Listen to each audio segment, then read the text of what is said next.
Hello everyone. Welcome to episode 12 of the Guerilla Social Work Podcast.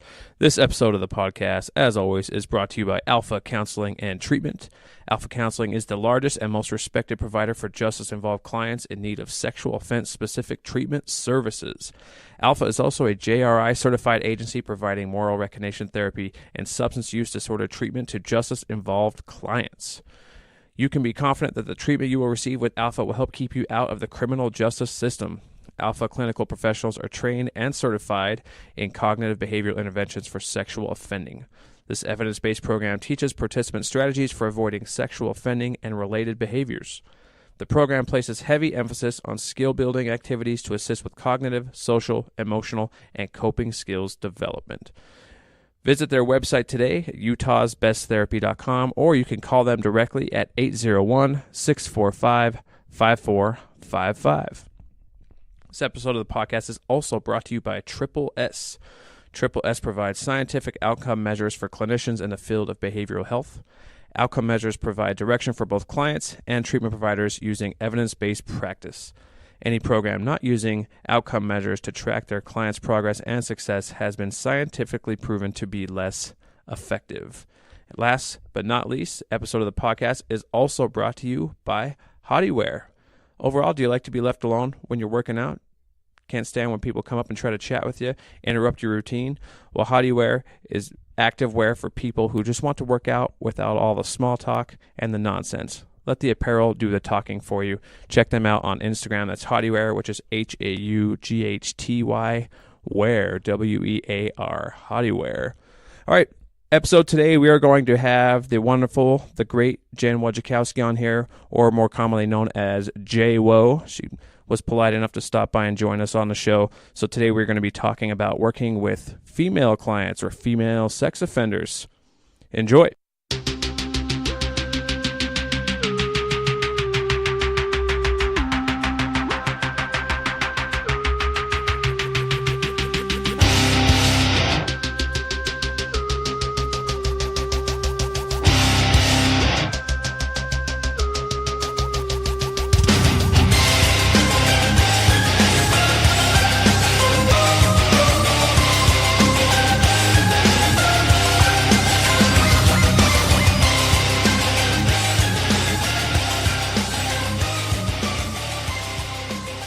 Well, the one I have, I hung it in group. It's funny, no one even notices. Yeah. I think they just see it's an inspirational post and they don't read it. But it's like in the background, it's like a forest and a path, and it's kind of like darkened out. And then there's words on it. And then one, like in this nice font, it just says wonderful. Yeah. Then there's more, but it says, just remember something wonderful will probably never happen. That's all it says. I love that. I haven't noticed that. Yeah. Which group is that in? Well, I took it down, but I hang up in group. I was like, I want to put some more inspirational stuff. And like it was up there for a week, and everyone's like, that's cool, man. I was like, did you read it? Wait, I haven't looked for a while. Do you still have all the Nicolas Cage stuff up? Yeah, that's up there. That's funny you said that, because I had a client. I love seeing the reaction sometimes, because I've met in there. I don't normally sit in there. Yeah. But this guy comes in, he's like, I like those pictures. That's cool. And I was like, just kind of, I don't know, vintage vibe in this office or whatever. And he puts his finger right on the face, and he's like, that's a good picture, that Albert Einstein one. That's a famous one. I just go, is it? And he's like, what do you mean? Does it look like him? He's all, no. Who is that? It's Nicolas Cage. Yeah. Close. Oh, here, I got to get my phone. You gonna throw up? Yeah. Are we on yet? Are we live? I still want to have a fake group one day. We really are live? Yeah. What do you mean, fake group? Where you just, like, part of it, you just spout off stuff that is obviously bullshit, but you're just, like, all confident about it. Like make up, like, stupid statistics. Yeah, like facts and stuff. I'm like... Parakeets. So the whole thing is... Piranhas of the sky. Yeah. Responsible for more deaths than the plague, Freddy Krueger, and Jason Voorhees combined. What? Wait. People in group are, like, furiously writing notes down. Yeah. It would be a good way to see if people are paying attention in group. You could turn that into a website, though, or a podcast, like... Wildly inaccurate historical facts. Like that's the name of your website. Wildly inaccurate historical facts. How often in a group do you guys have someone that says, like, they're giving someone feedback, they're all, dude, the definition of insanity is doing this. Yeah. It's actually not. I can Doing the same thing over and over. Well, the funny have you heard that? You've heard that before, right? Yeah, lots. Oh, dude, we should introduce our guest, the great and powerful Jen Wojciechowski. It is powerful. Wojciechowski, dude. I'm an expert at spelling her last name now. It took me a while. Whereas before, I couldn't even. Where's that? What's the origin of that? Where's that from? It is Polish, so Polish? You gotta Polish get jokes. closer to that microphone. By the way, all right, here we go. You can pull it closer to you. Wait, It did you will say adapt to you. Polish jokes? Yeah, I said I no wasn't gonna Polish go jokes. there. All right, Yeah. Do you have some? I don't. You don't have any good Polish jokes? I don't. Yeah, You would be like totally allowed to say whatever you want, right? probably. Because yeah, you're Polish, I don't have any though. right? Yeah, Yeah. Actually, comes in handy sometimes. Wasn't the reputation that like Polacks are dumb? Isn't that like every yeah. joke spinned around to Oh, make like if you're from dude. Poland you're like dumb, right? Now our comment section is going to light up because Jeff just said Polacks are dumb. Yeah, I guess the words Polacks are dumb did come out of my mouth with like, isn't this the case on? Yeah, you better sandwiched watch on the other out. side of it. Hopefully, my dad's not listening to this. He'll hit me up in the comment, Mr. Wojciechowski. Yeah. I'm sorry. Is Polak Your daughter's smart at least. Is Polak a racist term? No, it means you're from Poland, I think. I don't know, dude. Is it racist? Well, I can don't look up know, on the racial actually. slur database. But I'm a white boy, so Did you know Did that? you not give me a pass? I don't know. Here, should we look it up? Look I'm at going to us. look it up. I don't know if anybody listening to this knew that, but there is a racial slur database. And the funniest thing The is, Urban it's a Dictionary. .org. It's www.rsdb.org. We should probably clarify we're not sponsored by the racial slur database. Nor do we endorse Nor do we the endorse- racial slur database. It is a fairly interesting website, though. Sorry to use that word, interesting. Yeah. Well, interesting. Just as you comes out start Yeah, your right thing- here says Polak, P-O-L-O-C-K or P-O-L-A-K. And it says I didn't even know how to spell it. Polish for Polish man, correctly spelled as P-O-L-A-K. Well, I don't know. It's not a slur. I See? love these other ones. Chuck, cleaning lady, DP, Hunyak, Lock, Pol, Polski, Rod, Skier. Polski. It's Skier. happening right now. I love a lot of Polish last names end with ski. Wojciechowski. There you go. Yeah. Oh. Got Either it. Polish or Russian, either way. Skier. Oh, yeah, skier. There it is. Yeah. Hey, wow. See? Telling you, racial slur database. There you go. None of those seem like they would really sting. Like, do you feel hurt by any of those that you No. just read? Yeah. Not at all. I love cleaning lady. There are many Polish cleaning ladies because it gives you reasons and origins. Good, okay. I was wondering about that. How many there were? It is kind of like it's crazy because they have. It's not even like races. It's like countries. They have some for everything. I don't know. Well, when something gets used as an insult, like retard, obviously got turned into an insult and then taken out of like, medical terminology. Yeah, you got to switch. You can't say it medically or socially, Yeah. right? switch that up now. So far we said Polak and retard Yeah. on this Dumb. pod, and like we're trying to where get this is viewers or headed. listeners. I mean, say Yeah. awful things. Well, so Jennifer Wojciechowski, we'll just say Jen. J-Wo is what we call her, right? How often Yeah. do you meet someone right out of the gate and they get your name spot on? Never. I wouldn't Yeah, even unless- try it. I wouldn't even try it. Never. Yeah. I still Spelling won't try it. or pronunciation. They just Yeah. don't get it. They just don't get it. Yeah? It's always, how How do you could say you your look last at it? name? Has anybody given you the nickname J-Wo until us? I think I have one before. Yeah, once before. I've What had was it? J-Lo, J-Wo, J-Lo. Wojo, Little That's Wo. lazy. You did get Jay. Like whatever. They must have Woody. been really clever people. Yeah. Yeah. Yeah. You guys were. J-Wo's way better. That's us. Because Alpha's by far and away the best company you've worked It for, is, right? for That's, sure. That's Yeah, right. no, I love Alpha for No, sure. I've genuinely like more people than not from other companies like that Jen's worked for have always just said, "Oh yeah, you guys got Jennifer Wojciechowski working for you. She's the I'm greatest." surprised. That's true. Where are these people? I don't talk to anybody. Don't act modest. Come on now. A lot of probation officers told us that we got a steal when we hired you on. Yeah. I've had talked to like former workers and they're just like, oh, she's great. And starting to get teary eyed and shit. I'm like, geez. I was like, I can't wait to see what people say about me. Like, just pure disgust. They just go, well, They always mention your Mace. biceps. That's my Got some plastic big surgeon did a biceps. great job. That's it. Nothing intelligent to add to it. Just he's got good Your dress biceps. is nice. Yeah. Speaking of which, you really don't watch any UFC at all? I don't. You should, I don't dude. watch many sports other than soccer. You should. Well, it's UFC's this weekend at your place, right? Yeah. I Yeah. would. I'm not against it. Dude, I don't you should come normally up. pick what we watch on why are you TV, so anti-UFC? This would be I'm not. We watch like the Kardashians and stuff. Oh, Close. No. Just kidding.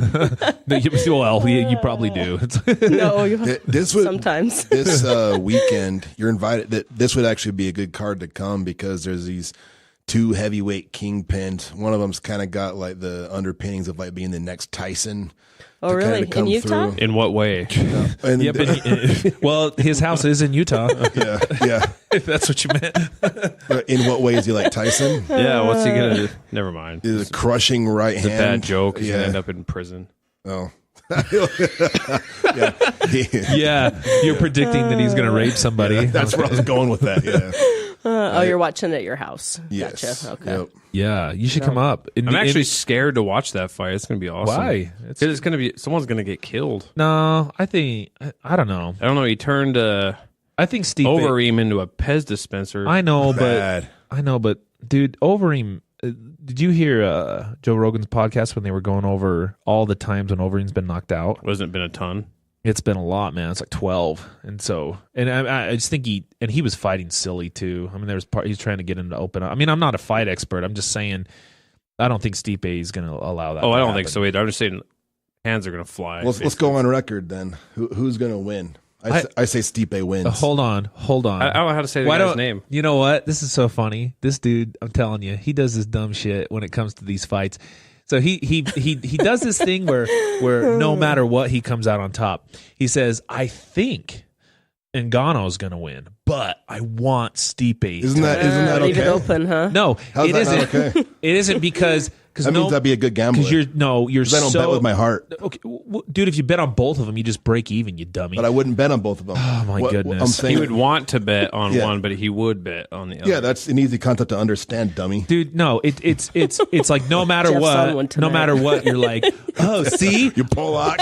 I Freaking Pollock. I really wanted him to win, and he won. Oh, lucky me. Yeah, but like, so, and then at the other, see, I told you guys, I told you he was going to win. I didn't want it to happen, but I knew it. I knew. Remember back when we used to put money on the fights? Oh, yeah. Who won? I know you did. Every time, right? Yeah. Every time? Sure. Yeah. I forgot about We, that. we did that twice, but okay. So 2 times though? you got it. What? How do you say the other dude's name? Nagano? It's Francis Ngannou. Ngannou and Miocic. I think he's Yeah, got it. Stipe I think, Miocic. I think he's going to clock It's him the in. it's perfect. So go on record, Mace. So it's the I want Stipe to win. Okay. Yeah, and Yeah, but who do you it's- think is going to win? I think Stipe's pedigree up until this point, Francis Ngannou's had some really good knockouts. But I think the caliber of fighter that Stipe's had some legit wins, dude. Like legit up to that point. Like he's gone through some badasses. And so I think and they've all been legit wins. Like they haven't been like, bullshit wins. They've all been really good victories. So I think based off that, he has a better pedigree. Had he not got that knockout, I don't even know if he'd be fighting for the title right now. But he got that knockout, and that's kind of how things happen. Yeah, definitely sealed it. For sure. Yeah. I mean, he's a killer for sure. But I mean, Well, it's kind of like maybe untested a bit against like elite yeah. opponents. It'll be perfect for you though to come to this if you could, because that'd be fun. It's the night of really hard names to pronounce. Oh, Yeah. sweet. Then they must be really good. Yeah. You'd fit right. What's the town where you live? It's like Marriott It's the Slatersville. worst thing to write Oh, on an yeah. envelope. I know where that's at. I don't get that at It's all. like industrial. I found a hack. A hack is I can still write Ogden. I can still claim Ogden, my Yeah, original set. If I put my zip code. Yeah. Oh, same yeah. thing with Yeah. Same thing with Pleasant View. You can say Ogden. It's the greater Ogden area. Really? I wonder how that name came about. I just learned this. I know, but what a dumb name. It was like it was the two founders of the Marriott, city. Slater From what I Will. understand, So- they couldn't shorten it. So the owner of Marriott Hotels came in there and bought the city, but AC Slater from his Saved by the Bell owned it first, and he wasn't willing to give it up. That would be cool. So this is Slaterville. So then they just agreed Marriott Slaterville's ugliest name ever. Like, Awful. So is UFC like jiu-jitsu, wrestling, and boxing? Is that That's like, pretty all good. of it. Okay. Yeah. all okay. of it. yeah, Alright. mixed martial arts. Oh, Pretty good I think that'd be understanding fun to Well, yeah, actually do it. well, yeah. Not to mention. Plus, it would be like. I mean, you get to see us in the. I don't know though. Sometimes I worry. Although Jen's She's already seen us. Yeah. At our worst. Yeah, Yeah. we did go to Cincinnati together. Jen has- We went to the Reds game. That was, She's still here and smiling and we somehow. didn't watch. Goodness Yeah. gracious! I think, yeah, that was a rough night, dude. Well, and it's good that Ryan was still. I mean, Ryan Stokes is our good driver. Yeah, he's our program supervisor out at the Orem office, and he still really likes us, which is weird. Yeah, good therapist, good driver. Remember that's how. Remember that's how. Like when we were, if you ever dated a girl, that's how you tested it. Is like everybody brought her over to a UFC fight, and Yeah. then everybody amped up all of the nonsense that we spout off, and then if that girl came back, then maybe she could hack it. so they can put up with. Solid Yeah. litmus test. Yeah, that was back in the day. That was good stuff though. So, well, so what are we talking about tonight? What are we doing? Well, I mean, we could talk about, J-Wo's experience or just, female offenders in general.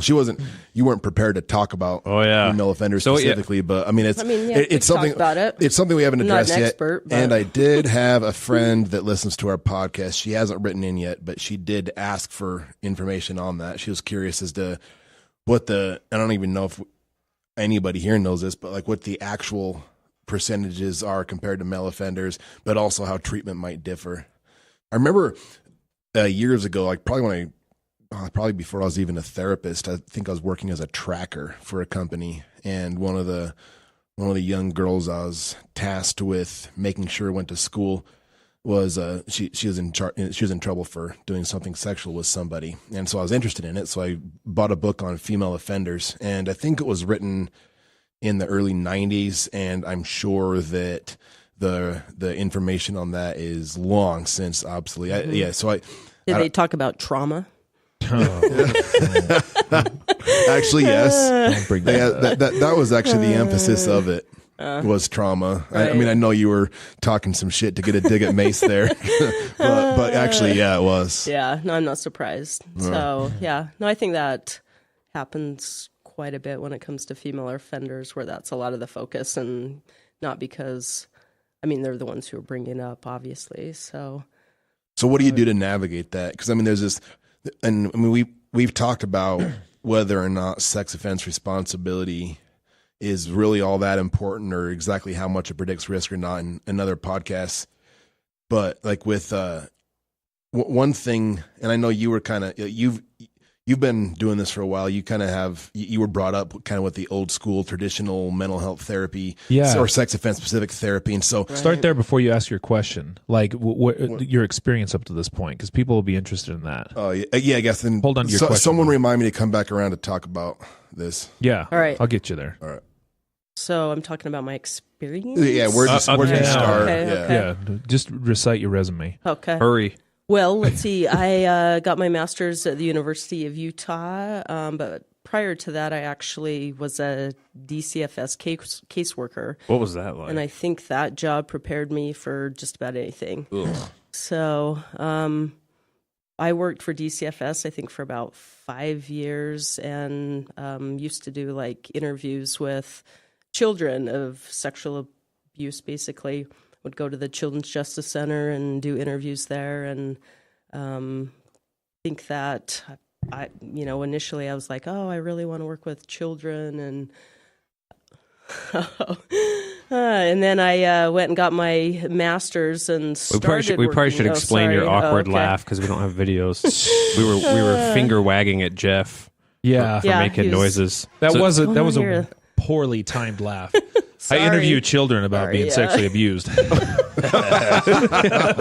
why I was like, we should probably. I was making a note to myself to Maybe remember I to talk look to at you Jen. guys when I'm talking. Good. Oh, Well, no. I'm gonna go over here and talk to myself. Jeez. Yeah. Sorry, I won't Sorry, I lost distract track. you. Yeah. By the way, you can Yeah, I turn don't know. you can turn that microphone. Okay. You don't have to move. You can turn it straight to your. Just it's turn like that frown Right there. upside down. There you go. whatever works for you. Yeah. Okay, so where was I?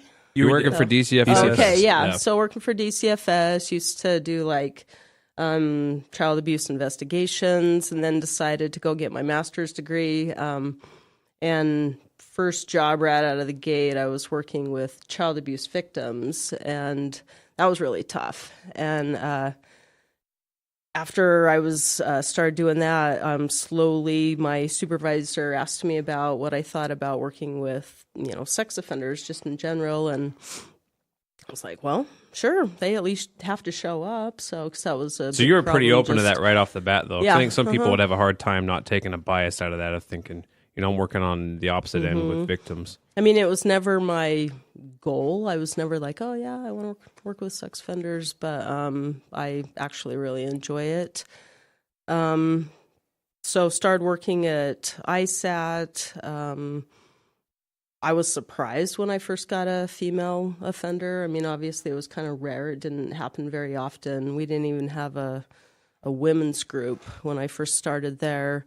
But then I moved out to the prison, and, they were starting to get a women's group started there, but there wasn't always enough women to participate.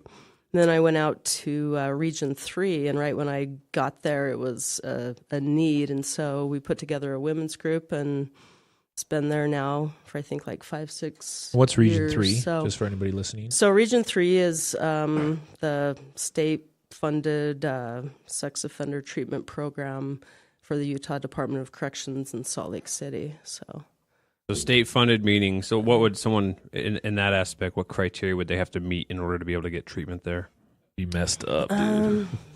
living in the homeless shelter, high risk, felled out of other treatment programs. So in other words, these So- are sometimes indigent offenders that the state is recognizing are nevertheless in the community and that need treatment, and so they've allocated resources to pay for this treatment to reduce their risk to the community. Right. Okay. Yep. All right. Good. Said right. that very well. You read that from? No, he's got some blurb pulled up there. Yeah. He's reading from. I got yeah. stuff like, I don't pulled know, up, what but it do I ain't about that. I got questions coming. So coming back. Okay. So and then we. And then Yeah, we to answer your question. Yeah, and then we got the man. Do you remember when we just called? I text you. I think I was like, "Hey Jen, can you talk tonight?" And I was, yeah. What was that? What was that like? Like when we? I was like, who is this guy? Yeah, when we were trying to swoop on you, because honestly, when we got that contract, when Alpha took over that contract, I mean everybody in there said you need to lock down Jen Wojciechowski. Oh, that was And- nice. Yeah, everybody did. Mm-hmm. Homeboy right here, Jeff, he was trying to get this old other dude, and I was like, no, we got to go with Jen. So then I was, which was Say names. I'm not saying did I didn't say anybody's name, Okay. dude. You're about to though. So anyway, Oh man, so you got that the night, look. so that night I was like, let's just call her. I was like, once she meets us, she'll be hooked. Because I think I'd already met Jeff and Adam. Yeah, Because didn't you guys come out and come to one of the groups? I did. Oh, okay. I was there. Well, yeah, we went to that group. Well, that was a big part of it too. We actually went I and sat remember. in It's all coming on back. your group. It was and it was actually a women's group that we sat That's in on. right. I remember. And so it was me and Mace and Adam and Mike, the other owners, and we were kind of just sitting back watching Jen. And we really showed up for the clients. We were like, okay, well, it'd be good for the clients to kind of see who the new dudes are, and they can get a feel for us. And Jen was leading groups, so she kind of took us through introductions, and we got to introduce ourselves and let them know. And Jen vouched for us. She said, "Yeah, I looked Alpha Counseling up on the website. They're legitimate. They're real. That you're in good hands." So she was being very nice. This is well before we had pulled you on board. And I forget if the women said something to Adam or was it you, Mace, where they were not feeling us, and they said, no, you need to. They told one of you guys, Adam, was Adam, yeah, he definitely Adam. I mean, I love Adam, but he certainly can, based on his humor, can rub people the wrong way almost immediately. But nothing against him. That's just. I think they asked if you had a female therapist or something like that. That was critical. Yeah. Yeah. But I don't know. I would say a lot of people that I trust had said that you were definitely the person to keep on board. So I'm really grateful we were able to keep you on board. We were able to convince you. Me too. Sweet talk to you. It's been fun. Yeah. It has been fun. It will continue to be fun. So especially next weekend, Jeff's house, Mary Slaterville. So going back to your question. So you were. Yeah, I was just wondering. I don't even know what you were going to ask. Well, I was. We were talking about your early days, kind of with the way that traditional sex offender therapy is. They're very all about accountability, right? Own your offense. And I know that up until fairly recently, it was almost a vice or considered taboo to allow the offender to work on their trauma while they're in treatment. With the thinking being that they're in treatment to work on not reoffending on their victim. We don't focus on them. We focus on, and so they can work on their trauma in their own time. So I've heard that before. Okay. So I'm assuming that you've heard, okay. So but in knowing how important it is to focus on that, especially maybe with women, like, I guess, how did you navigate that, or how do you navigate that in therapy? I just let it come up if they bring it up, so I, obviously had the old school program at first where it was like, oh no, you have to admit that you committed your crime and talk about that first. But, and I would say women have a harder time doing that. Like, they are really good, like, just will hold on to something forever. You're saying guys are a little bit more quicker males, to give it up, I would say. Males ready to give it up in every aspect. Males are quicker to give it up for sure. So that's not news, Jen. So males are more, in your experience, males are more apt to come forward with accountability about their offense. Absolutely. Okay, then females. That's a good way to word it. Yeah. Yeah. Well, so okay. So what is it? They just are like the females a little bit more gamey about it, or I don't know. Sometimes, but I think it's also just maybe harder for them to bring it up. A lot of shame and guilt. I think men experience that too, but just like actually admitting that they would do something like that. I think that for a woman, it's really hard to acknowledge committing some sort of sexual offense. Oh, correct. Yeah, because women, it's not. Well, it's not as common either. Right. So it's how bad does it have to be? Society thinks, oh yeah, I think they downplay it a little bit, but I would say the women though, it's more difficult for them to be like, I'm a sex offender. There's a bias big time about it. Because I've had a handful of female clients in the past, and they've said, I'm not a sex offender. So that term, sex offender, a lot of baggage, a lot of stigma attached to that.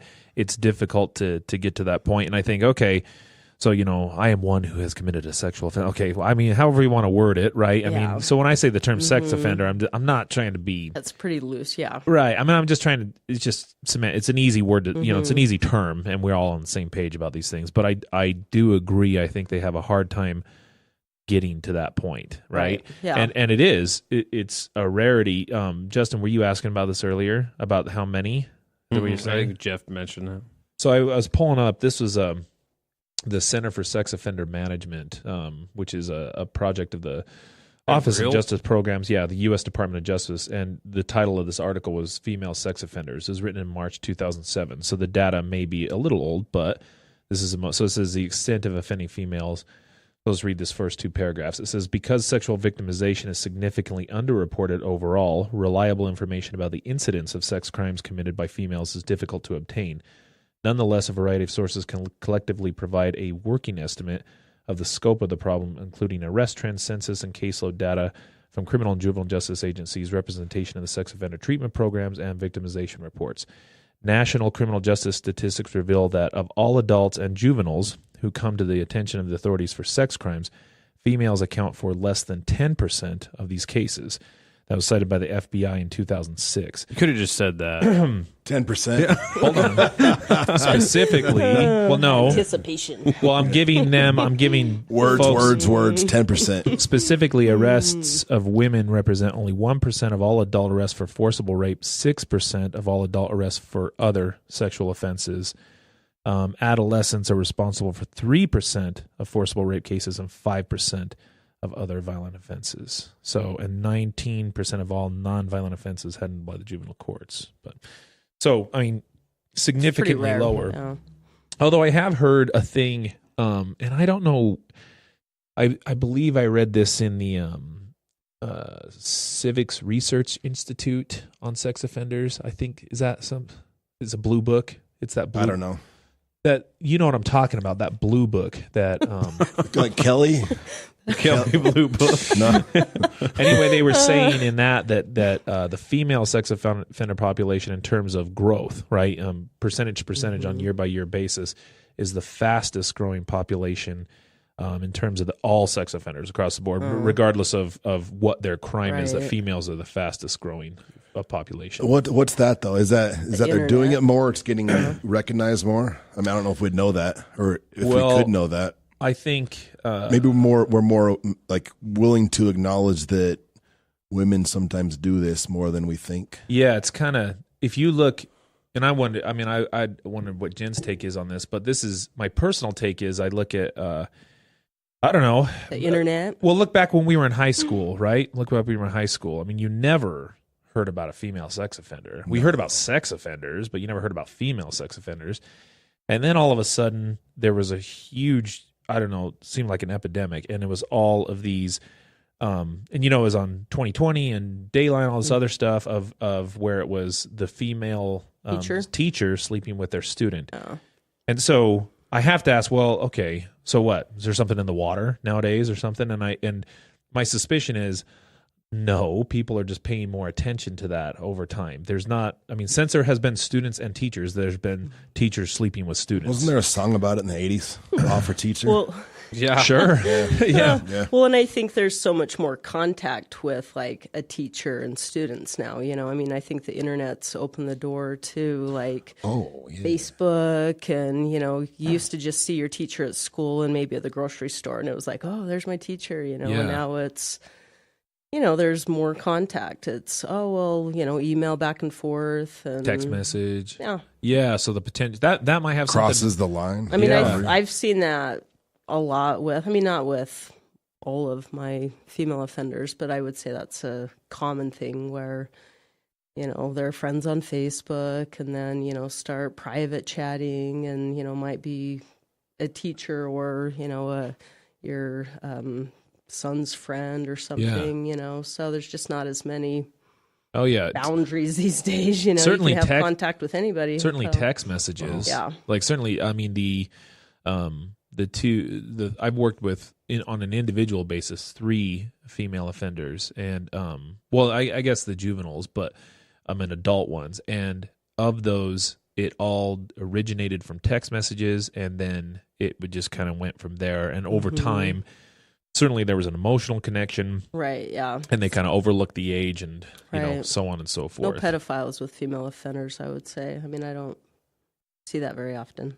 Yeah. What do you see just in your own experience? I know you can't probably quote stats off your head, but just what's the typical MO?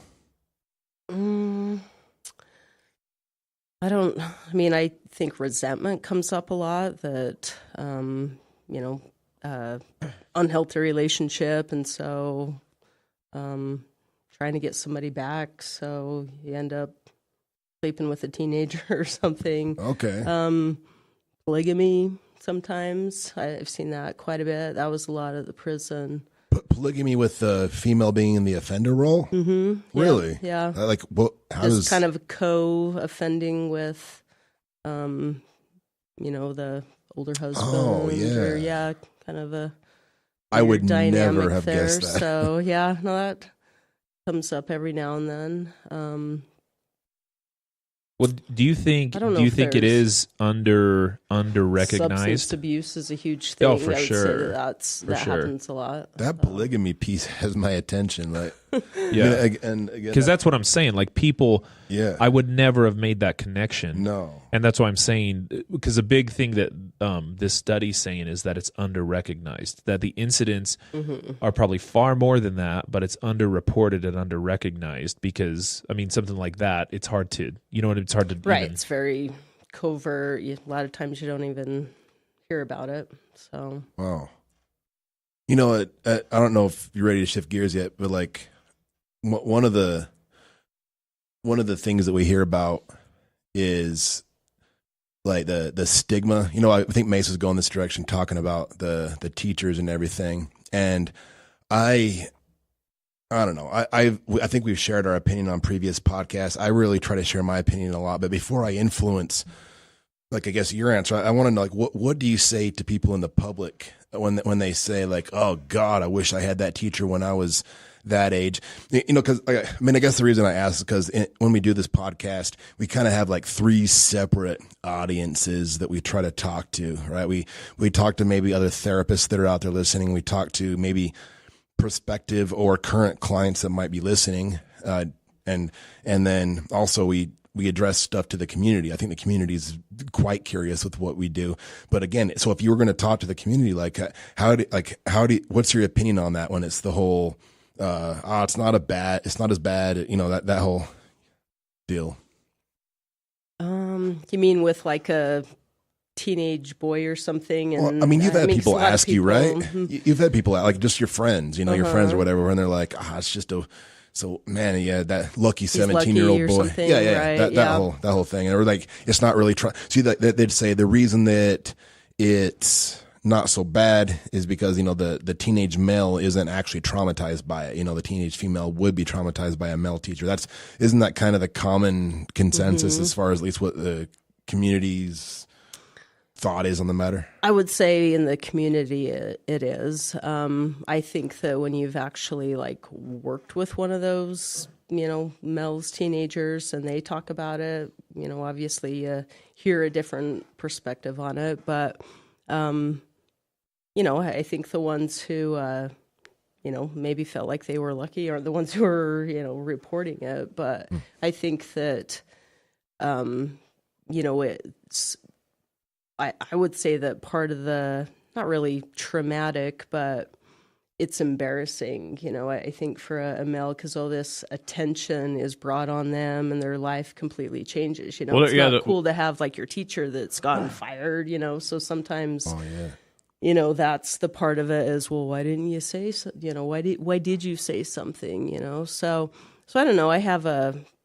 think it depends on the situation. I wouldn't say I have a stereotype about it as far as it would be weird though if a girl came forward, like a 14-year-old girl who may have been having sexual relations with, say, their like 30-year-old teacher, came forward and this said that, and then all the adult females around her were like, man, where was that guy when I was 14? Right. Which never happens. You can't rape the willing. You wanted it. Yeah. When I mean, or they wouldn't tell her it's cool. Yeah. How would that? I just think you would never.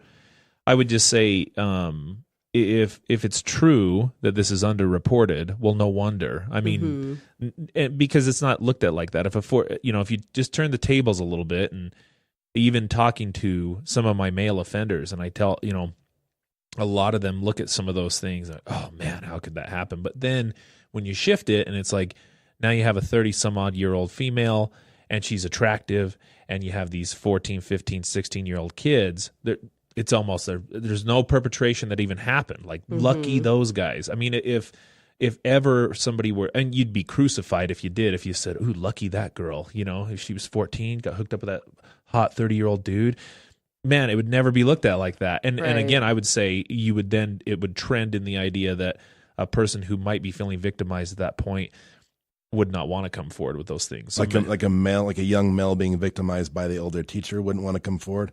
I don't think we set up an environment that's very has inviting of something like that. You might feel like he's being lame if he comes forward, right? Like, dude, you had this opportunity with this smoking hot teacher and you went and snitched. Well, I think on like kind of on a bigger level of this, sex offending has always been viewed as kind of a male-only offense, right?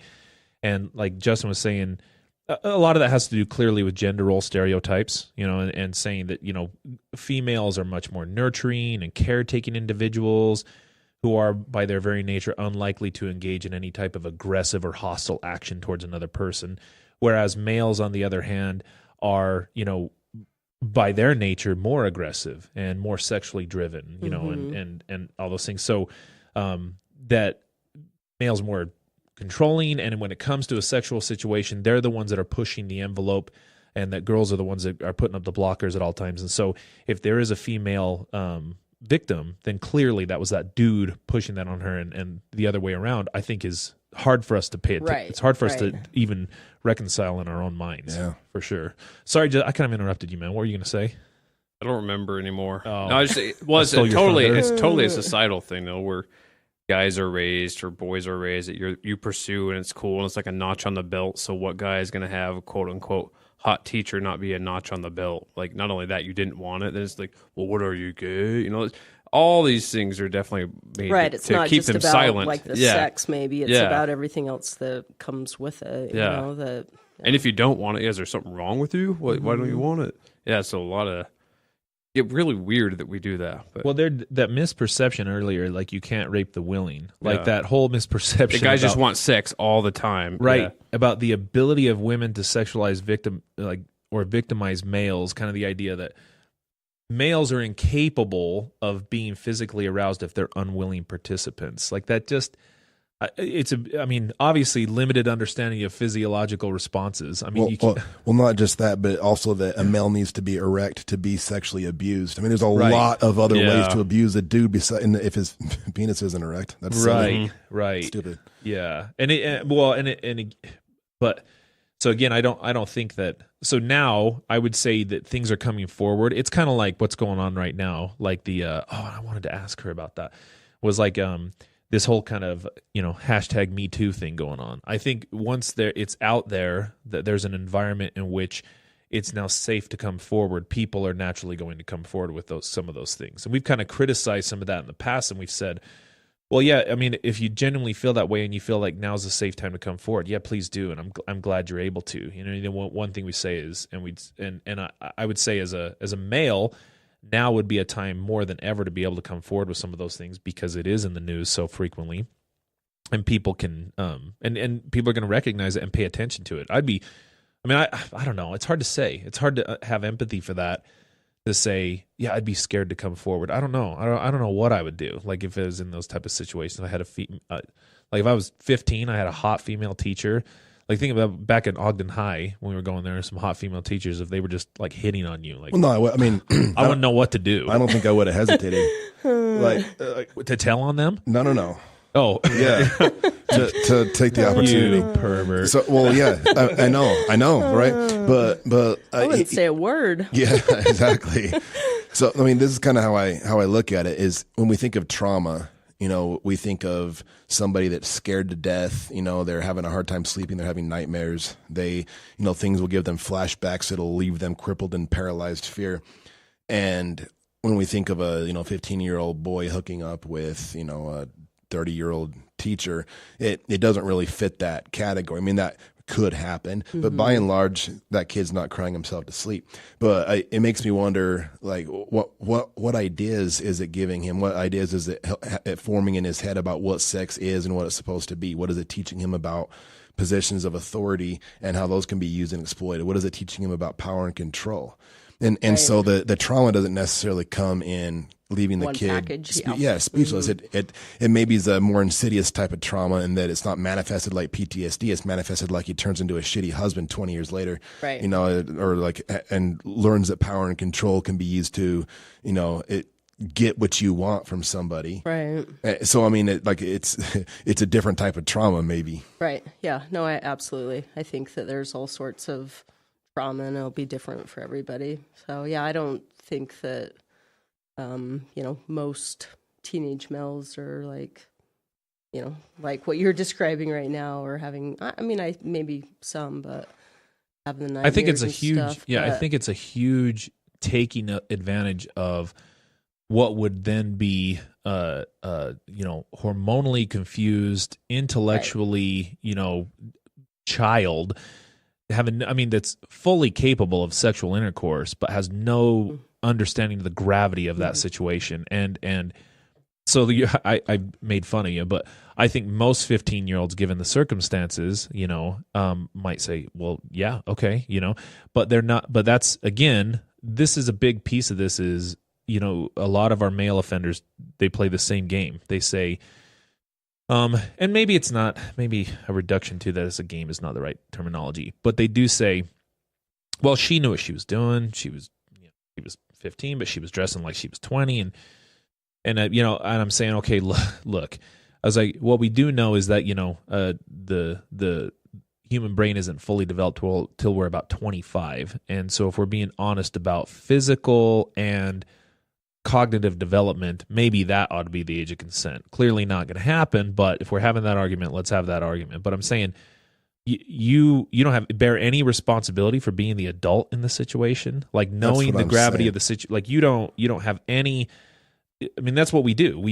Their children exist, especially in school. Like we send our kids to school, trusting these schools to take care of these kids, not to have sex with them, right? And we're saying, you're the adult, like, you're the one that's supposed to manage this. This is a child who is naturally going to trust you. It doesn't and look up matter to if you. what their trauma looks like. It's because the line. So because it's pleasurable, right? Nope, that's not trauma. Right. That's not Well, Jeff, I think you hit it when you mentioned maybe it doesn't manifest itself right away, because people will think like this. There's a stereotypical rape, like a guy holds a woman down and rapes her, she's screaming and crying, which is really just usually not how it goes. And in this case, like you said, maybe it's later down the road, maybe it's 20 years later, without him really knowing it's manifesting that way. It's not this, he was just belligerently upset and crushed right when it happened. He probably really couldn't even process it. See, dude, yes, the second piece to that is, yes, okay, when I was 15, I mean, I don't know how that could have happened anyway. I was even uglier when I was 15 than I am now. That's not possible. I know you don't believe it, but I have yearbook pictures. Well, half your face is covered with a beard now. I know so, that's like people are still wondering, what does that look like under there? It might be good looking underneath that beard, yeah.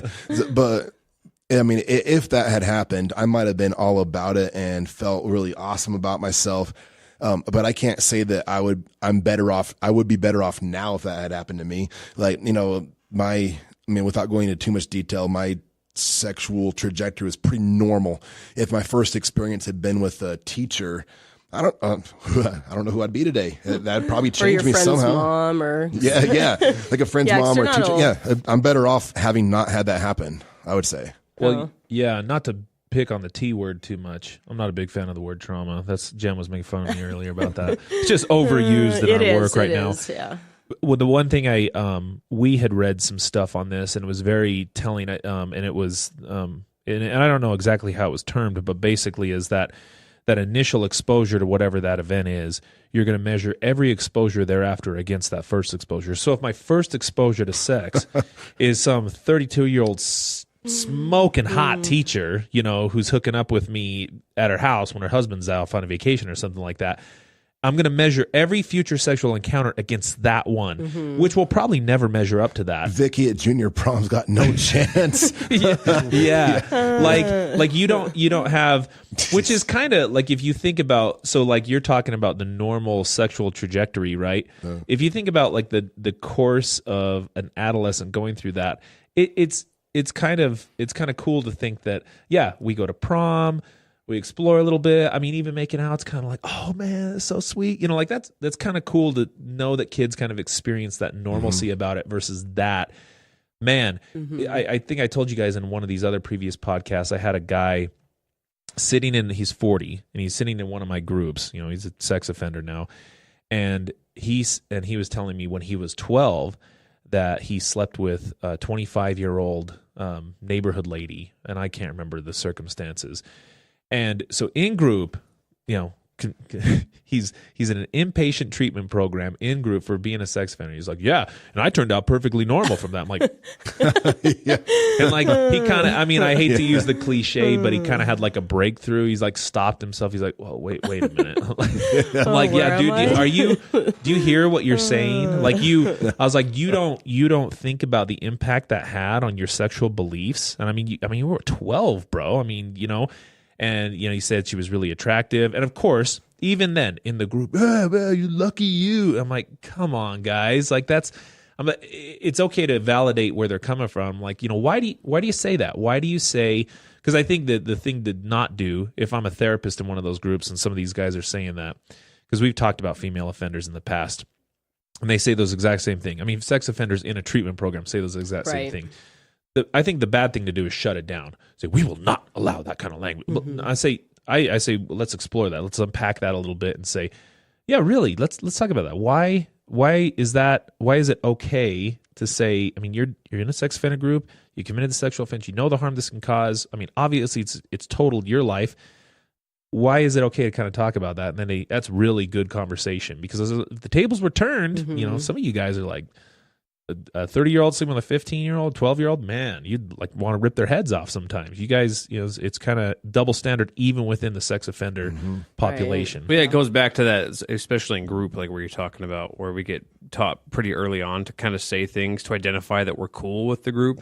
So that's like, usually I think someone saying that is wanting to think, well, I want the rest of the group to know that I would like that. Like, I'm cool. Oh, like, yeah. You know what I mean? So Kind of like everyone making a point of looking like I would have capitalized on that. Because think of going back to like a group of 16, 15-year-old men, boys really, and one of them, hey, dude, something happened, and he's upset about it, and he tells them, no one in the group's going to be like, dude, are you okay? Like, do you need to talk about it? They're going to go right into the role of like, oh, don't be a bitch, dude. You wanted it. That's awesome, dude. High five. It's cool. Yeah. None of them, even if they're thinking it, are going to be like, man, I hope he's okay. Right. It's going to impact him. I should say something. Yeah, same with a group. You get a group of people together. It may be a little different in therapy. Someone might be a little more willing to speak up about that. But it's the same style. It's just that default that we have where males got to like be macho in front of each other, like even if we don't believe it, kind of thing. Yeah, yeah, yeah. I was wondering in your groups, because I wanted to talk about some of the differences there. But in our groups, on a couple previous podcasts, we've talked about how. So now there's like, I don't know if you've noticed, there's a huge just Niagara Falls of everybody's coming forward with these sexual abuse allegations and like Hollywood and everything else, and then political. Right. So the guys, I've kind of brought this up to them. It's always nice to kind of reference something going on contemporary and saying, what do you guys think about this? And they've kind of, I mean, has the girls talked about this at all? You shut it down. They haven't brought it up at all. You're like, we're not the men talking have about it. brought it up, but they haven't brought it up. Really? Oh, yeah. At all. What do you? But what are your thoughts about the whole thing, J-Wo? I don't know. You haven't. I mean, I think there's such a continuum of like what's considered like sexual abuse, and I think it's gotten. Explain what that's interesting. You say that, like even with I have a lot of times people asking me, oh, how can you even work with sex offenders? It's like, oh, I don't think it's as bad as you think it is most of the time. I mean, because there's such a continuum of sexual crimes, from lewdness to, the worst possible. And I think that, some of the stuff that's on the news, not to minimize anybody's, sexual abuse or whatever, but I would wonder, all right, what really happened, Yeah. So, no, that's okay, folks. You heard it first from a female sex offender treatment provider. I mean, it could be all it's not named Matt Damon, but well, that doesn't mean it's just interesting. You said. Well, I don't know if you saw it, but a couple episodes we talked about that, where Matt Damon basically pull that quote up. I want to see what so he thinks of it. In a sense, kind of said what you just said, as far as there's like a you're spectrum. going to offend somebody, when you say something. Well, because their interpretation of what you just said is that you're minimizing the impact of what happened to me, which we're not. We're not minimizing that. Right. Like, look, I mean, I could say Me Too as well, and nobody would know what that even means. Right. So we can't. The thing is I try to say, look, we can't determine how much you feel like you've been victimized. Right. But if we do have to acknowledge differences in behavior coming from the perpetrator, because if everything is treated as top shelf, right, then nothing is top shelf. If everything is rape, then nothing is rape. So again, I'm not minimizing the behavior and I'm not minimizing the impact. What I'm saying is that there's differences. I treat clients differently based on what they're bringing forward. Right, absolutely. And I can't be an effective therapist if I'm trying to talk to somebody. Like an example, I think we can all agree, and anybody listening to this could agree, that looking at child pornography is awful, right? What a person would have to go through, the children would have to go through in order for those pictures to be online is, something all of us think is abhorrent, right? Right. But the vast majority, I've met one client. He didn't stay in our care. I did an assessment on him and he went to prison for 20 years. Okay. I've never met anybody who's actually produced child pornography. In other words, these were consumers of child pornography. And one of clients that we've worked with mutually said, well, I looked at it as garbage in the street. I was just picking it up, right? And he said, I never touched anybody. Well, that's true. He never did touch anybody. What he was looking at, a child had to go through some really horrible stuff to get that there into his hands. Okay. Is that the same thing as forcible rape? No, it's not. They're both equally horrible, but in two different spectrums. And if I try to tell this guy, I'm going to treat you and educate you and do therapy with you as if you're a rapist, I'm missing the mark. And that guy's not going to be any safer for the community. I'm doing him a disservice and the community a disservice and those victims a disservice if I treat that inappropriately. So I just say, you got to get a grip. People aren't, I think anybody who's it's not all the same. Professional, Matt Damon's not a professional, he's just an actor, but I'm saying anybody who's treating that, it's not an intention to try to insult you or minimize what happened to you. I'm saying we're treating these things differently and we need to differentiate between them. It's absolutely a continuum. I think people don't realize that you can hold both those beliefs to be true. It's not those aren't mutually exclusive beliefs. That looking at viewing child pornography alone does not cause the same damage as forcible rape. You can believe that to be true. And you can also believe it to be true that child pornography is not a good thing. It's a bad thing. But I think people think that you have to have one or the other belief, kind of like how you were giving me shit for what fighters I like. I can think one might win, right? But want the other one. But the thing is, justify however you want. but both of those statements can be true. You can say, yes, looking at child pornography, even if it's just, quote, just viewing it, is bad because it subsidizes it. When you produce, the NFL wouldn't exist if everybody stopped going to football games, which is kind of starting to happen. Actually, we're seeing it with the NFL. People stop watching a lot of them, and the ratings are starting to plummet. The same thing with child porn. So yes, it is harmful, but it's not as damaging as forcible rape or something. But yeah, and the statistics on the internet facilitated crimes, in other words, child pornography. And I remember, I'm not going to quote it because I don't know it, but I remember there was an ATSA article that I read, actually it may have been this same thing, the Center for Sex Offender Management. It may have been, it was in fact from them, internet facilitated crimes.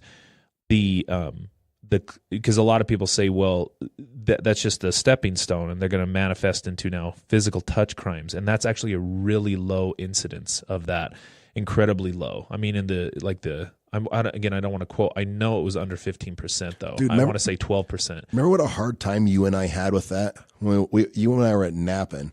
Yeah, and we saw a couple the North American Perpetrator Network, right? Yeah, North American Perpetrator Network. It sounds like we're going to like a NAMBLA conference. Yeah, it sounds a horrible name. Yeah, I don't really like it. But anyway, Nappin', NAMBLA, no Joes. So Nappin's actually a great organization. It's a conference. It's a national conference we were in Colorado, right? Yeah, and it just was doing some training. But go ahead. Well, I don't know if you remember, but two dudes got on there. I remember that. Yeah, and they started talking about that exact thing, about that people that either viewed I forget what it was. This is years ago, but if you viewed child pornography, that they were making the case that you don't go on to to act on it.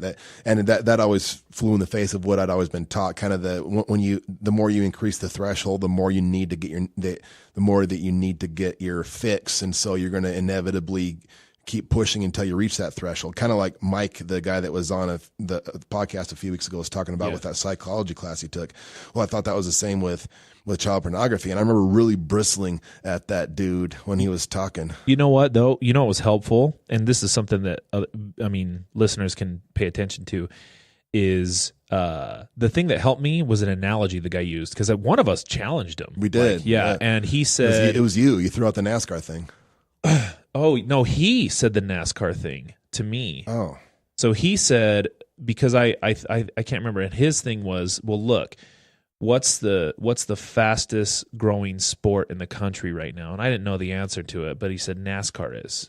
And he said, do you know why? And was that a pun, though? No, this is true. Yeah. It's play on words. Yeah. So I gotcha.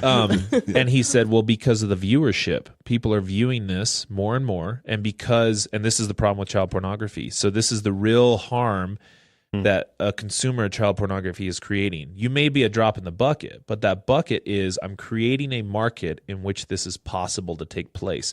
Without that market, child pornography would not be produced. So that dude said that?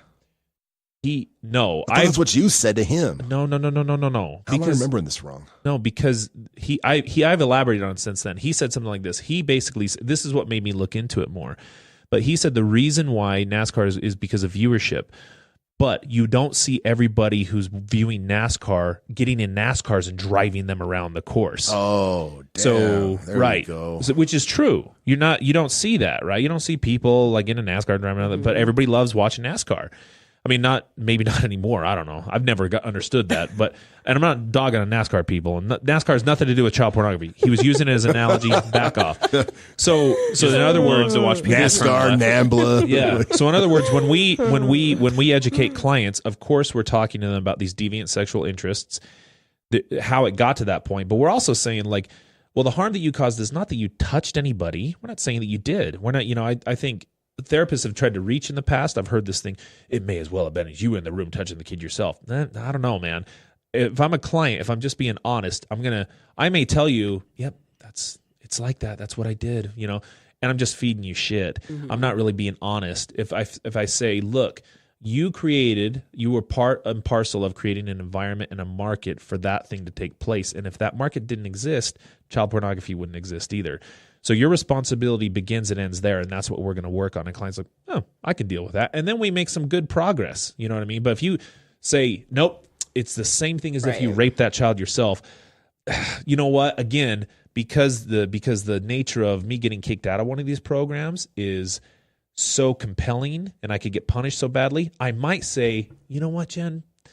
That's right. I was in there. Just be agreeable. Yeah, you are being coercive as a therapist. I'm agreeing with you. I'm lying by assent. And I'm saying, okay, well, that's what we're going. And I'll tell you anything you need to hear to get me done with this program. And then literally, I'm leaving this program into the community, having made no significant progress in understanding my deviancies or reducing them by any measurable effect, which is horrible. Like so, I think great. The Me Too movement. I'm glad people are coming out with that, but. Again, I think with people like Matt Damon or J-Wo saying that, probably Twitter's going to blow up on her now. No, I think it's interesting. The continuum is. I don't know if you guys have ever had any female offenders who, like, I can't think of any who were looking at child porn. Like, no, none. That doesn't happen. Not even porn in the women. Yeah, I've worked we with. don't talk about that in group. I mean, every now and then it's, I looked at porn, for like a good reason. Yeah, but it wasn't to like I was like watching it with my boyfriend or something like that. Or right? what does that mean? Or for a good reason. Yeah. That's something. I think that's something anybody listening to this would have. That's a really a point of curiosity they might have is what are the differences? Like I think of obviously there's some similarities. Like you could say they have poor coping skills, relationship difficulties, cognitive distortions, empathy deficits, but. What have been, in terms of your work with them compared to the males, what have been some big differences that you see with the females? Well, that's definitely one of them is... No pornography. No child pornography, no... I mean, it's pretty rare when you, have a woman go in and take a polygraph and they're looking at porn. That's not what they're getting into trouble. It's using drugs most of the time. So I would say substance abuse is a pretty big problem. Not all the time, but I would say most of the time. For the female offender? Okay. Yeah. So they have a co-occurring substance use disorder? Okay. Yeah. What about sexual compulsions? Like one of the SOTIP's questions on sexual behaviors is how often do you masturbate? Does it ever cause you physical or psychological pain or whatever? No, that one doesn't. But a lot of, again, with the internet, I think it's opened up a lot of more like sexual promiscuity, where just a lot of hookups, that sort of thing. Because that happens not very often. I wouldn't say that there's a lot of women that I've worked with who have like sexual compulsions or addictions. It's more about relationship addiction type stuff, that I want to get into a relationship. Or... Well, and certainly I think nowadays people are much more liberal in terms of their, I don't know, I think women have historically, stereotypically always been known as the gatekeepers of the sex, like men. Right. So, I always ask my clients, okay, you fill in the gaps here. So if a girl sleeps with a lot of guys, we do here. Girl sleeps with a lot of guys, she's a slut. If a guy sleeps with a lot of girls, he's a right. So now that still to some degree perpetuates, and I think if you're an adolescent for sure, but like more so nowadays, I think even there's some people who would identify as feminists who, they're just, they have multiple sexual partners and they embrace that. And they say, I don't know, this is what this is how I express my femininity, and, I am woman, hear me roar type stuff. And I think more so nowadays, women are allowed to express themselves sexually than they have in the past. Right. Have you seen something play a role in that now? I don't know. As the compulsive behavior types, things like that? I see it more often for sure. So I don't know why, but yeah, I have 2 women right now who I would say that's kind of their thing, is just kind of meeting up with, sex is kind of a way to control things. But not masturbate. To control things. No. Yeah, just to kind of feel like, they're in control. Because I guess being the gatekeeper of sex, that does put you in a position of control, and right? So right. Yes. But yeah, most of the time it's not like masturbating isn't like a huge. Because sometimes thing. I got guys that are masturbating like 5 times a day, legit, and I've never ever had a female come close to that. Right? Yeah. Not even can hold a candle to that. Like, I obviously it's not like they're really hip on sharing that with me anyway. What an odd question to be asking a female. So it's always a little strange asking that. Yeah. So what other differences do you notice in them? Oh, let's see. I don't know. I would say, I don't know. It seems like once they get into a relationship, things start to just fall apart. Yeah. I've heard that. Yeah, it's like, and it happens pretty quickly. Women coming out of prison, getting into a relationship, and everything's great, but then everything else just, because they get so wrapped up in the relationship and forget about everything else. Like blow off probation and guidelines or work. Yeah, it's like the relationship becomes the most important thing. So when you're saying you work on them with relationships, a lot of times it's not just discussion of past relationships, it's managing current relationships to make less risky decisions. Right, yeah. So that makes sense. But that seems to be a common thread, though. I think females are much more relationally driven than males. Males are very self-oriented, behavior driven than females. The sexual thing kind of makes sense. We have way more testosterone going through us and that's that hormone's specific for, what was it, 10 times the amount of testosterone compared to females? I don't remember. It's something like that. Yeah. But why didn't you remember that? It was a recent podcast. Yeah. That's that Dirk. No, not I was gonna say Dirk Nowitzki. Dirk Nowitzki told me. Yeah, Dirt Nowitzki. Jeff Nowitzki. Whatever that is. Yeah, Dirt Nowitzki. Well, Dirk's that old basketball player, isn't he? Small forward, for the Mavericks. Yeah. But no, they. But I'm just saying that hormone is linked specifically with aggression and with sex drive, and so it makes sense that the relationship pieces. I mean, so do the therapy sessions often take place within the context of that, like relationship driven type? A lot of times, yeah. Uh-huh. Oh, I mean, and I know we've started this, CBISO stuff, and I've done a little bit of that with the women. Yeah. And they like it, but they love like the process groups. I mean, there's never, they always come in and I'll always have something prepared, but they pretty much have stuff to talk about all the time. It's funny how that's almost the opposite experience that I've had. I mean, I've had some good process groups, but kind of comparing genders, where it almost seems like now that it's so structured, my guys talk way more, especially the guys that used to not talk. They were just kind of quiet. Yeah, because it's not emotional and you don't have to be as vulnerable. And it's scripted for you. I'm going to tell it and then you tell me your answer. Yeah, guys. It isn't kind of a masculine stereotype of being like task oriented or something. And so you give them, fill out this paper, okay, go. And then they fill out this paper and whereas, I don't know, that's... Yeah, the women, they just come in and, they want time. It's like, oh, yeah, I've got something I need to talk about. I couldn't imagine doing check-ins in a women's group. And every time it comes around, I had a good week, just worked, I'll do good. That would not happen. Yeah. I used to undermine that quite a bit, actually. I used to say, I don't think that gender-responsive treatment is necessary. I think that the elements can be, can be applied equally. But then when I started running, I ran the female group here for a long time, and I think at the peak of it we had 5 females in there, and man, it's just not true. So again, we have 3 groups that you and I have developed focused on pornography. I mean, most of it, when we have that session, turns into them talking about their dudes who've looked at porn. Right. Like it had nothing to do with them. And I think to maximize our effectiveness, and again, I'm not saying anybody doesn't do anything wrong, because 10% of we cited that statistically, I was only talking about 10%. So clearly 90% dictates that whatever treatment methods come out are going to focus on those guys first. Right. But I do think that we need to acknowledge that gender does make a difference. I'm not trying to, what is that? Gender shame. What is it? What's the term? Well, I don't know. Misgender. I'm not trying to misgender anybody or anything like that. I'm just trying to say that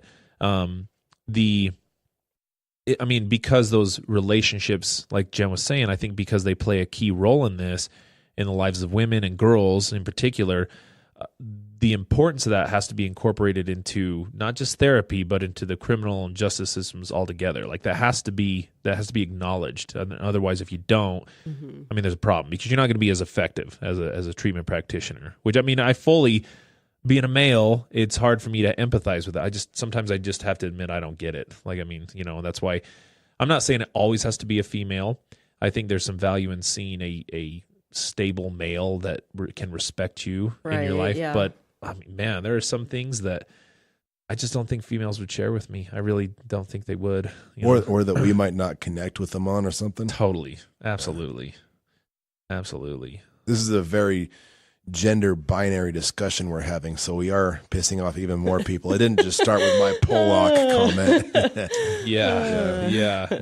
We're being clear about male and female treatment. I've only had, same as you, a handful of female clients, but I had one tell me it was really a struggle for her to talk about just some of her childhood and things that happened to her and what she went through with her offense and everything. It took her forever to come around to that, which is not exactly uncommon. Right. So I wasn't really pushing it. Once she did and felt better, she actually said, for a long time of working with you, I didn't want to insult you, but I just really wanted a female therapist. I really wanted someone. She's like, but the fact that I never asked kind of made me do it, and I was getting in trouble for not moving along in therapy, so she ended up doing it. I actually think it was really good for me, though. It forced me to work through a lot of issues that I have with males and trust with males, and so she's like, I think it was for my own benefit, not on purpose, which was interesting. Man, I've had, I guess kind of I don't know about opposite. It's not opposite, but I've maybe had 5 total female sex offense specific clients. And is there a helicopter? There's a space. Yeah, I don't know. Yeah. Spinner? Yeah, it's my fidget spinner. Cool. Yeah. There's another distraction. I don't remember what I was talking about. Oh, I've had a couple of my female clients tell me that they're glad that they're working with me because they have a hard time talking to other women. Like it's kind of like, I hate other girls type thing. Yeah. No, I've seen that before too. I mean, not obviously because but I've heard that before where even with probation officers, like sometimes people are like, oh yeah, I really want a female probation officer. And then they're like, oh, never mind. Why? Like a lot of, I think if you're, a lot of people listen to this would just reduce it to women are more catty, right? But I'm telling you, and this is anecdotal. I'll just say it's anecdotal, personal experience. I mean, I've had some of my friends, since literally kindergarten, and they're still friends in my life today. That have been in my life for a long time, and a lot of like the clients that we work with, like how you were saying, the relationship problems. I mean, everything is so superficial. There are no long-standing relationships. I have a new friend. She's my best friend. I just met her 2 weeks ago. You know what I mean? And that type of stuff. I mean, it seems like, and I'm not saying dudes are better at it. I'm saying that it seems like because of those relationship needs, I would expect to see that more with females. Like they would have friendships that they've had since kindergarten. They've been together forever, and dudes should be more hateful of one another. Which I don't know. My personal experience, I've never seen that. I've never seen that like that. I don't know. I don't know if there's what you guys. Maybe that's not a question. I don't know if you guys have any thoughts on that or something.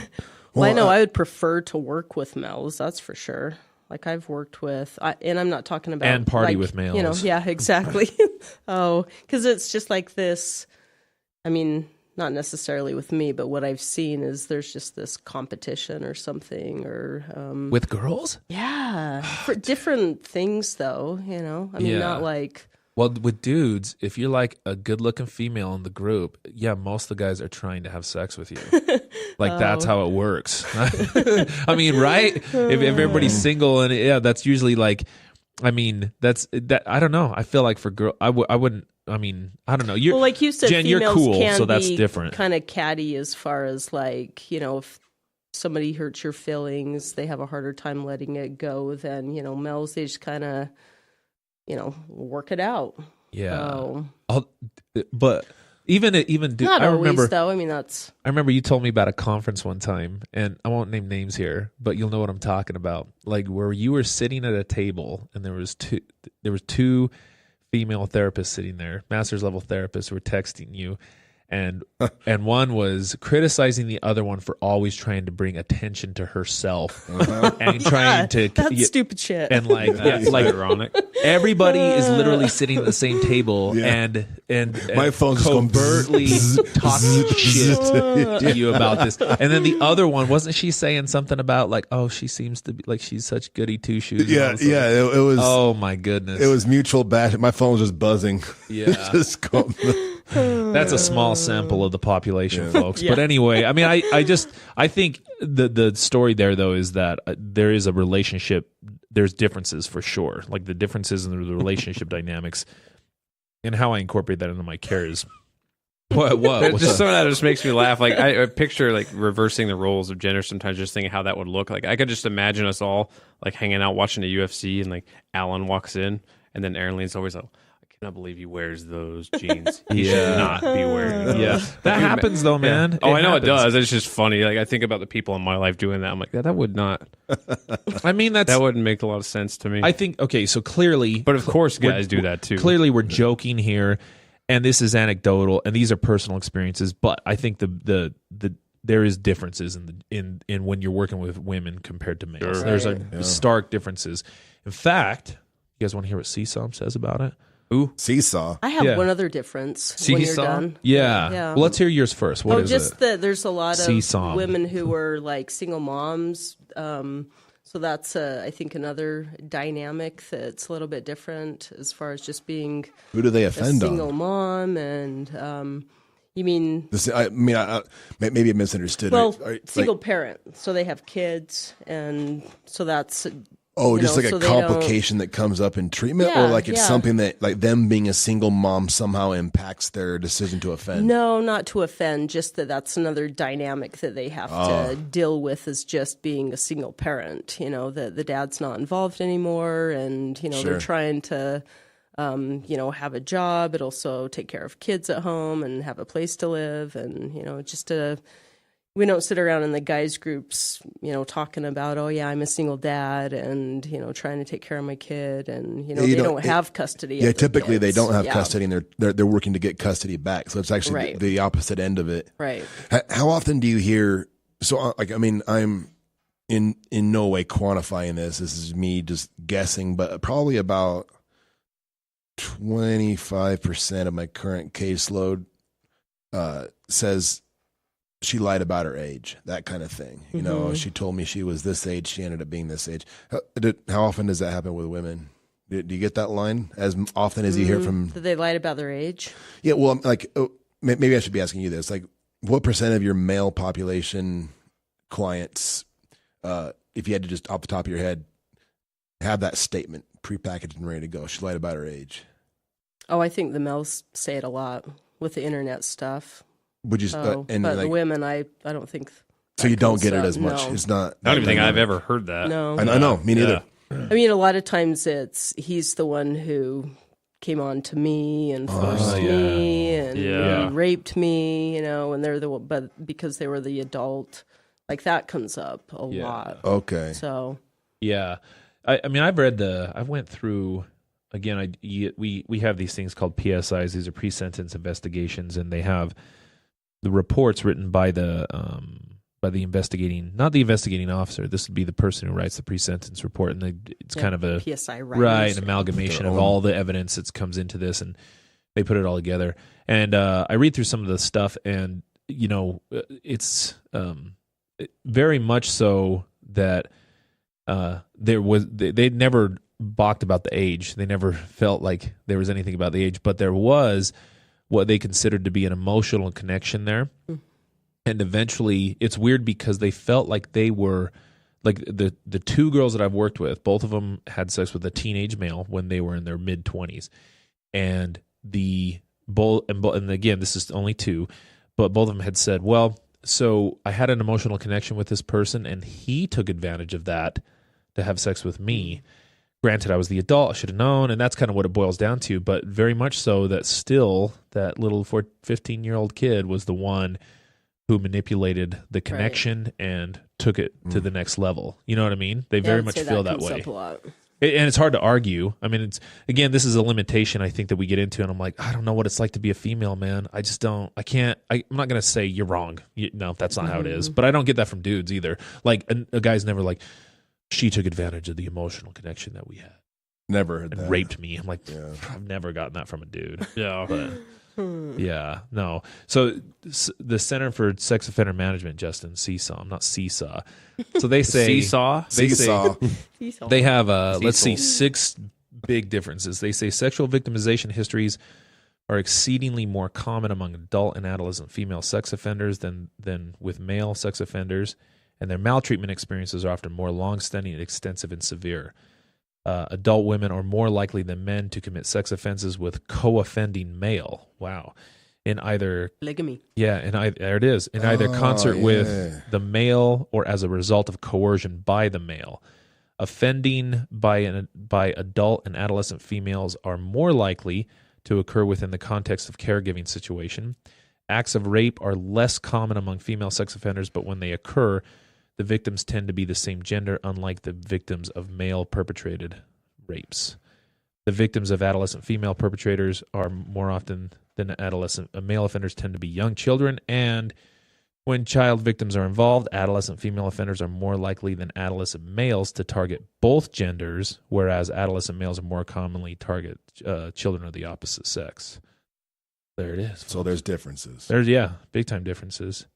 I think, too, I wonder, I had a kind of, back in July, I was pulling up, the Standard Examiner posted a thing about Brianne Altice. She's probably the most infamous. Most recent infamous. Nationally, right? at Well, least for at sure least in Utah. Utah for sure. And Brianna Altice, she's not hard on the eyes, so she's an attractive female, right? And she got her parole denied, and this is from that 2017 article. Let's see. English teacher Brianna Altice will spend at least 2 more years in prison for having sexual relationships with 3 male students. The Utah Board of Pardons and Parole has decided. Altice pled guilty to 3 counts of forcible sexual abuse, all second-degree felonies, in April 2015. She was sentenced to 3 prison terms of 1 to 15 years. She is housed at the Utah State Prison. I think about this. So she was, when this occurred, wasn't she like 32? Or she's 36. She's 37 now.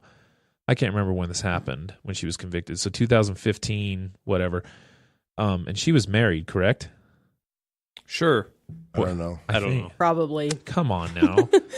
Most of them are. So, okay, this is the weird thing, and this is what always I think is so if you think about males and you think about their trajectory, like sometimes people are like, that guy looks like a sex offender, right? I'm like, well, sometimes that actually is semi-true. And the reason why is these guys outwardly have the worst social skills on the planet Earth. Right. Like, they don't have good grooming. They don't have good conversation. They're kind of, they just don't know how to talk to people, Right. Males or females. They're weird. They have weird mannerisms, behaviors, all this kind of stuff. And so people are like, that guy's a sex offender, right? I'm like, yeah, you may be right, because sometimes they genuinely fit the part, right? And so what you could like speculate on that is, okay, growing up, I was never really able to make same age peers that I could have sex with, right? And I was never able to get that connection, in other words, and so maybe I identify with younger children because younger children were more inviting of me as an adult. So younger children naturally trust adults a whole lot more. They look up to adults a lot more, and adults have more power, like in terms of like, I have a car, I've got money, I've got video games, whatever it is. And so it's easier to manipulate a child. So sometimes you see that now I develop this emotional connection with a child as an adult male.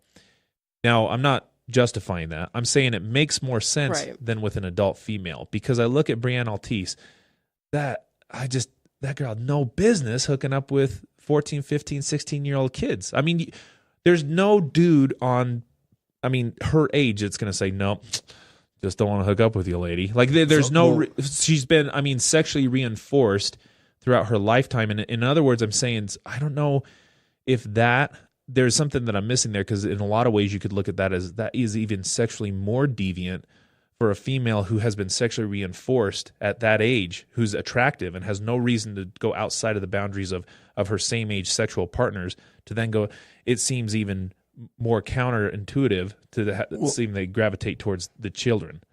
I guess, or couldn't it just be that, could be like a typical case of not getting attention at home, and she's with these students for 8 hours a day, a lot of attention, and then she's kind of the focal point. She gets to feel special at the head of the classroom, teaching it, and then kind of having this these males fawning over her. Maybe. You know what I mean? Maybe. I think so. I just think Or she's trying to help him because he's... Because it engages that nurturing. Home or, It probably started out nurturing, right? But maybe. It probably started out nurturing. Probably started out she was maybe willingly felt like, hey, I can reach out, I can help this kid. Who knows? Well, think about pure speculation. Think about the aspect of like a lot of affairs or things like that happen commonly with people that you work with, kind of thing, where they're in a combined space. They're getting to know each other. Sure. They're building relationships. Where at a school, I would assume she's obviously spending most of the time with her students. So you have kind of like this weird age dynamic where they're starting to come into manhood, but spending a lot of time with it. Well, then you combine all kinds of other stuff. You have problems at home and all that jazz, but it seems like it'd be the same idea. I think so. But I guess I'm not reducing it to only like deviant sexual arousal. In fact, that hardly plays any role usually. We're just guessing right now anyway. Yeah. Well, no, that's what I think. I think that the point of anybody listening to this, there is zero evidence-based treatment programs for female sex offenders out there, because there's no empirical evidence to go one way or the other. And Right. and how many evidence-based research is there for male sexual offenders? A ton. I mean, no, there's not. Yeah. There's more risk assessments for sure. Yeah. So validated risk assessments that suggest, hey, this is what you need to target in treatment. And then the treatment providers can target that however they choose. And there are some, Jen had mentioned the CBISO, the Cognitive Behavioral Interventions for Sex Offenders, which came out of the Corrections Institute at Cincinnati, which is a great program. And hopefully I see that moving in the foremost evidence-based practice there is for male offenders. But there's major parts of that have nothing to do with female offenders. That have no business talking to female offenders about. I guess unpacking the whole thing is tough because outwardly you could look at that and say that's way more deviant for a person who's attractive and 30-something and married and has kids. And I don't know if Brianna Altice was married and has kids, but to then seek out a person who is that age versus somebody who's never been sexually reinforced with their same age peers, unattractive, social goofball, who's naturally gravitating towards kids because they're more inviting of them. You know what I mean? Like, yeah. But then what you say makes a lot of sense too. It makes a lot of sense. I just say there's an element there that you cannot respond the same way as you do to a male in terms of the treatment there. It's potentially, I get what you're saying. It's potentially scarier because she has, as far as we know, the ability to have a healthy adult relationship, whereas a lot of the dudes that are maybe in the social outcast variety have struck out 500 times and don't know what to do with adults. So yeah, that piece is there. It's, again, it's tough without the research and without there being anything. Again, this is all anecdotal. This is us speculating based off the few clients that we've had and trying to just sort of put together what we think we might know about sex and sexuality and what constitutes abuse. It's we need more research, really. Yeah, absolutely. I don't know how it's going to be done. Like your sample size was tiny. Right. Yeah, I know. I'd like to know too, like how the reoffense rates. Although I can't find anything about that, but I don't know. Overall for women, or yeah, okay, the reoffense rates have to be. Oh, I bet it's really low. Nothing. Yeah, yeah. You know what I mean? Like once they've got it, they've got it. They've got it. Like they're not gonna, kind of repeat this behavior unless they go back to like the same victim. I've seen that happen before, or who's the alleged. Well, wasn't Altice's wasn't that like a repeated thing? Did she get in trouble for that a couple times? So she was out. Yeah. She was out on I think it was on bail and initiated sexual relations with him again, with one of them at least, while she was out on bail, which was totally stupid. Didn't it happen with Letourneau also? Yeah, that's a name I remember. Sometimes they do get wrapped up in that. Oh yeah, I want to be with that person. Right. And, yeah. Yeah, it's I don't know. It's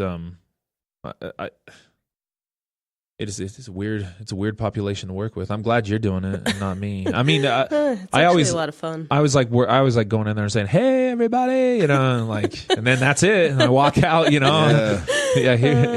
throwing out some suckers or something.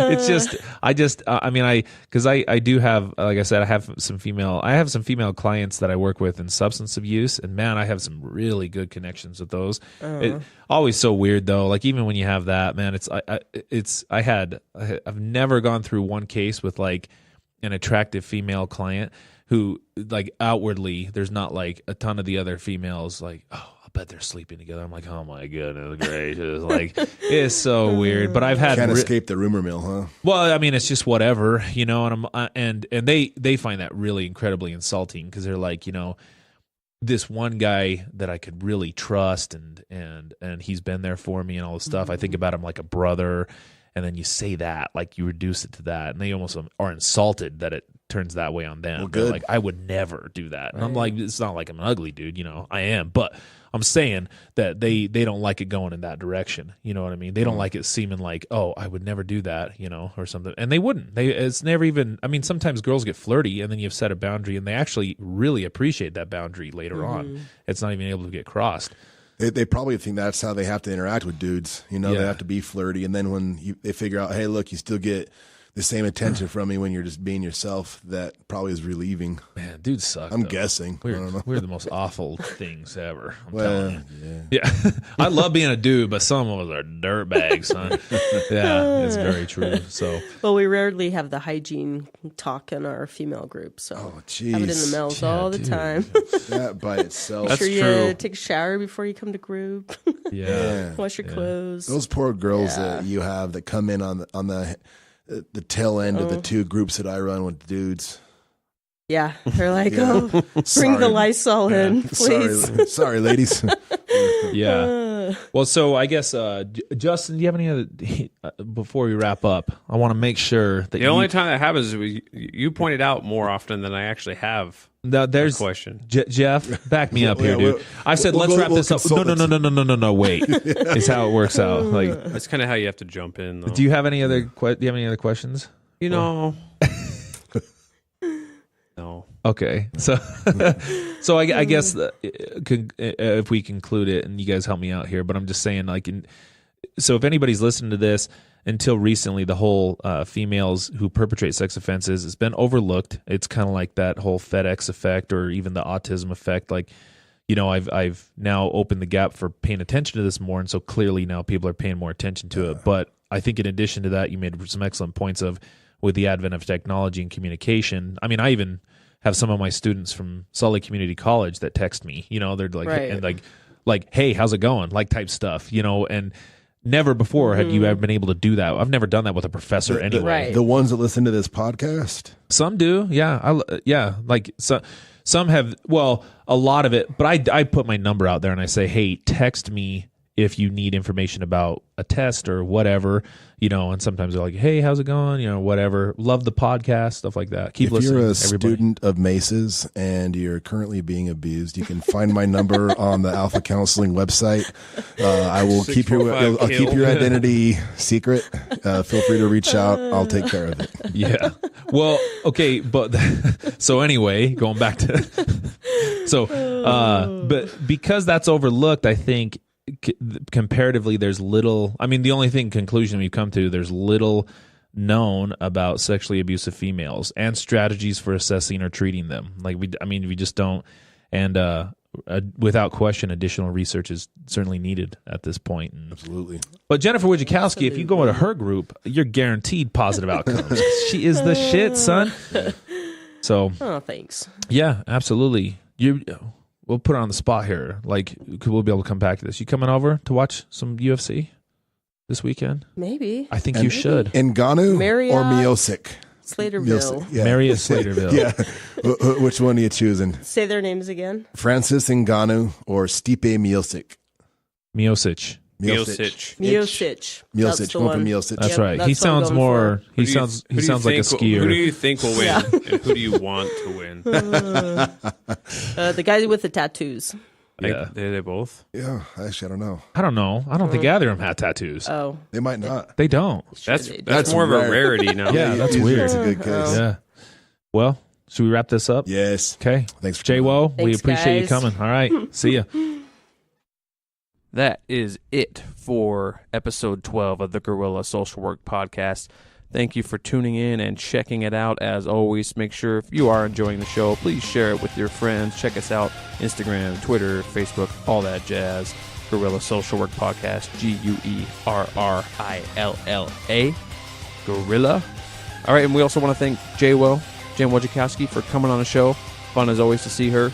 Next episode is a little up in the air. We're going to get that out shortly. I'm just getting back my hard drive that had all my lost data on there, so I'm kind of going through what is salvageable. Everything's kind of in a little bit of a different order than I'm used to, so we're going to get another one up here shortly.